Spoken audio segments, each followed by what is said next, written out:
Hello and welcome back to the Susie Prout Show. We are at season 2, episode 1. So if you are new here, there are about nearly 50 episodes in season 1 of the Susie Prout Show, but something is changing. You can probably see it if you're watching me in video form at the moment on YouTube maybe.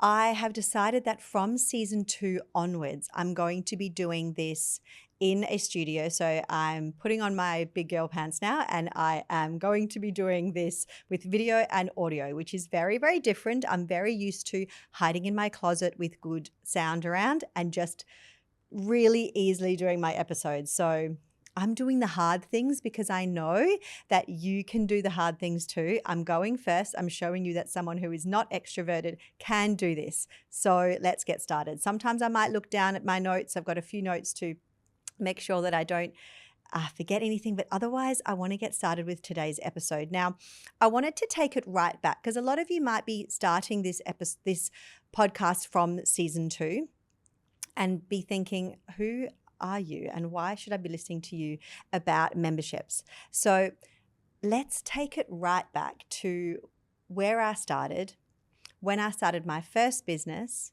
and now what I'm doing today. So you know why you should listen to me, because there are so many mentors out there. There's lots of people talking about memberships. But why me? Why listen to what I have to say? So let's go right back to the beginning. So my name is Susie. We live in Bali in Indonesia, and we can do so because of my work, because of the fact that I have a business online that is globally mobile. So it's really important to say that. But I'm Australian. We're from Perth, and I have 3 children. They are now growing up. They are 8, 10, and nearly 13.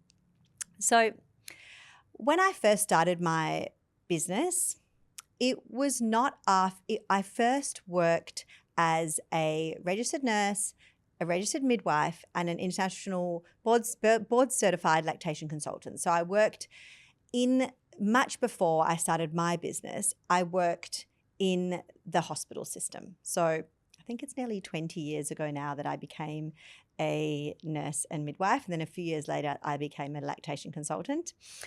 And I was working in Perth, doing the shift work, doing the nights, struggling to get the holidays, all of the things that a health professional and someone that is working on shift work deals with. And I'm sure some of you listening to me are probably nodding your head. And after doing that a while and having my first baby, I just started thinking, is this it? Like, is this what my life is going to be like? Being a mum, but also working for someone else. Being told when I can take holidays. Being told that I'm not able to go and watch my child's swimming gala. Missing a wedding, missing things because I am working for someone else and making an hourly rate that is a set hourly rate that I cannot change. And for me, the type of person I was like, there has got to be something else out there. So I decided to, on the side, and it's very, very important when you are maybe working for someone else full time and you are thinking about doing what I do, moving from the working with someone else or moving from one-to-ones to an online business, it's important to remember that these things don't just happen overnight. And so when I started deciding that I wanted to work for myself, I decided that I wanted to be a lactation consultant in the community, working for myself, but doing one-to-ones in person in Perth.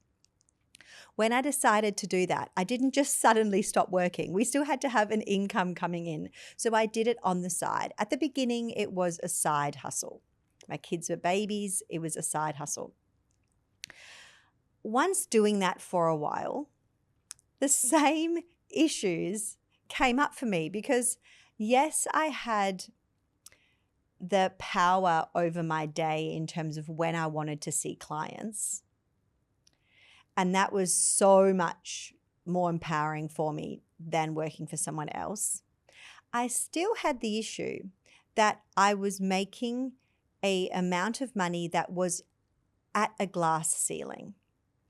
When you are working one-to-one, you cannot make more money than the amount of hours you have in the day. So I was seeing the most amount of clients that I could see, and I was capped at an income. And for me, that's just not what I wanted. I wanted to have the freedom to be able to help more people than there are hours in the day, because I was fully booked. I was fully booked with my one-to-ones, but I still was time poor, and I still didn't have the white space in my calendar. I would look at my calendar after dropping the kids at school and be like, client, client, client, client. And then you're going to do all the notes for those clients. And I had waiting lists, and I thought there has to be something else here. So this was a decade ago when I decided that I was going to take my skills and move it into the online space. So I first started not with a membership. Now, you know, I am the membership lady. I absolutely love memberships. And if you've been here for season 1, and if you have been maybe part of my membership model, you will understand that. But at the beginning, I didn't start my membership straight away. I started an online course. So I made a breastfeeding program online, and I decided to sell that as an addition to my one-to-one clients. I started Instagram. I started building up a following. I started building up an email list. And I created a course. And I started to sell that course. And that course sold well. Courses did sell very well a decade ago. We're not seeing that now. But a self-paced, take the course and go for it, did sell well. But then I didn't have the satisfaction that I was getting from my one-to-ones when I was selling my courses. So I sat back and thought to myself, right, what is it that really lights me up? I wanted to help clients in a capacity that wasn't one-to-one, but it wasn't purely, here's a course, off you go, never see you again.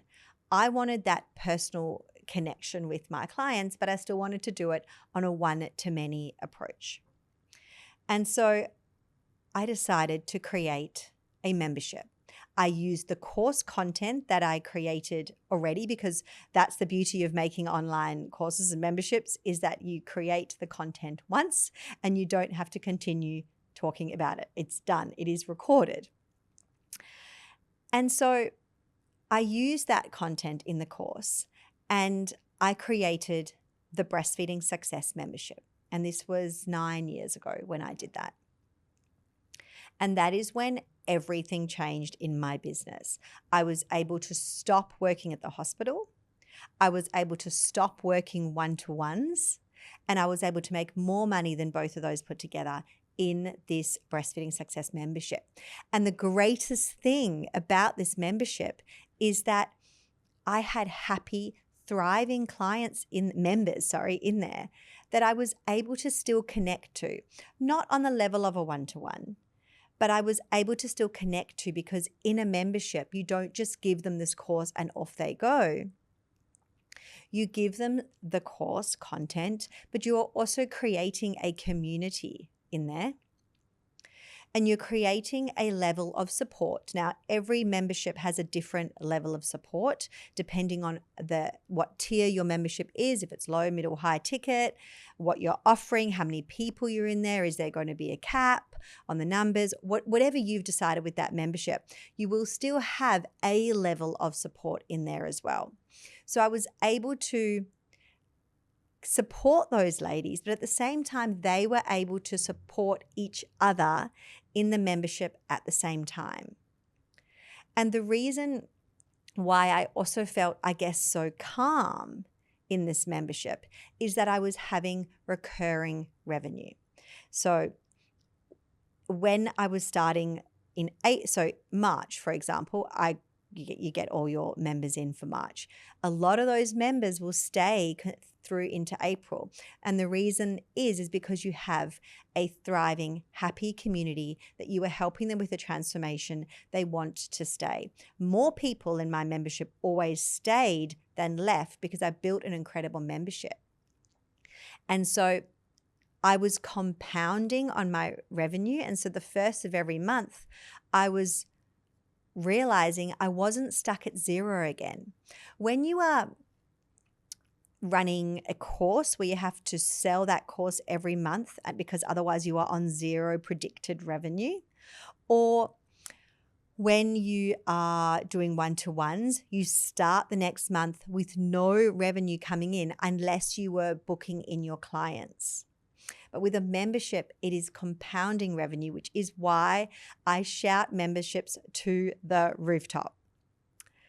So this is what I ran for years and years and years. I perfected the art of a membership model in my business. And when I go back to the beginning of this episode where I said, if you don't know who I am, to listen to someone to talk about health, wellness, and service-based professionals coming in to listen to me to talk about a membership model, why listen to me? Well, that is why, because I was a health professional. Well, I still am a health professional. I ran a breastfeeding membership for 9 years. And the reason I have moved from that business to this business now is for a few years there, I was helping ladies in the health, wellness, service-based professions who had businesses who were working for someone else or were doing one-to-ones reach out to me all the time because they saw that my breastfeeding membership was a global membership making me multiple six figures every year. And they were like, how do you do this? And how does it all work? And when they realized that I was working 1 hour a day on a membership and making this much money and having clients that were screaming, my praises, and I would have all of these people come to me and be like, can you help me do this? And so over the last few years, I have moved more and more into being a business mentor for memberships online. And then about 2 years ago, I created the membership model. And the passion I have for lactation and breastfeeding, that has waned a lot. I've been doing this lactation for so many years. It waned, but the passion that I have for helping other people build recurring revenue via a membership model, because I know how amazing a membership model is, that passion is just like a fire for me. So now my business is running a membership model. And so I have a program, a mentorship. I have ways in which you can work with me in different forms to build, to sell, to create, to deliver, to sell, and to scale an incredible membership in your business. And I think that when I look back at the last 10, 15 years in business, and I think, gosh, I have really done it all and I have moved so fast and so far in business. Why have I done, how have I done that? And it all comes back to your why. And it's really important if you are in a situation where you are just starting to think about whether this is for you, or you're starting to build a membership, or you have a membership and you're really wanting to grow it and make it the main part of your business. It's really, really important to go back to your why, because when things get hard, you want to remember why you do it. My why has always been work-life balance. As I said in the beginning of this episode, the importance for being able to take a holiday when I want, not be fighting for a holiday when every other mum working in the same organization wants to take school holidays, missing Christmas morning, all of those things. That when I became a mum, that became a really, really strong why for me. But not only that, I have one of my whys is the three freedoms, I call it. So the first freedom is time freedom. I want the freedom in my day to work when I want to work for the amount of hours that I want to work for. And I want to look at my calendar and have a lot of white space, but also meaningful work as well, and being there for my family, my friends, and having a really big, rich life that doesn't only revolve around work. But the other freedom, so there's three freedoms that I have as my why. One is time, one is creative. When you are working for someone else, you are following their policies and their guidelines and the way they want you to do something. And I remember when I used to work as a lactation consultant in the hospital, and I would look at how I could help these ladies with breastfeeding. And I would try in the 30 minutes I had with them. But then they would go for the next day, they'd be discharged home. And I never knew if I was able to help them that well. And I knew that there was things that I would do if I ran my own lactation business my own way that would give me a lot more joy. So creative freedom is really important in my life as well. And then the third freedom that that comes back to is financial freedom. I'm not saying we all need to make huge amounts of money, but you need to make money that you're happy with, that you can live the life that you want to, that you are not always struggling with a ceiling because you're working one-to-one or shift work on an hourly rate that you can't make more money the harder you work. If you work really, really, really hard as a midwife in a hospital, or you work not that hard, you're still coming out with the same amount of money at the end of the week. And that doesn't sit well with me. I want to have the financial freedom that I can choose to have a big life and to give my children a big life and to know that I can make more money in the business through recurring revenue models without actually working more hours. So that is really it in a nutshell. Now you have caught up with where I have been for the last 15 years and why I've come to the realization that I'm exactly where I need to be. I have done the breastfeeding membership and I've done it so well. And I understand memberships like the back of my hand, and I understand selling memberships like the back of my hand. And to now be sitting in a position where I have so much expertise and experience and I've popped it into the membership model, I'm really excited to keep helping other people do the same as what I did. So thank you for listening, and I will see you in the next episode.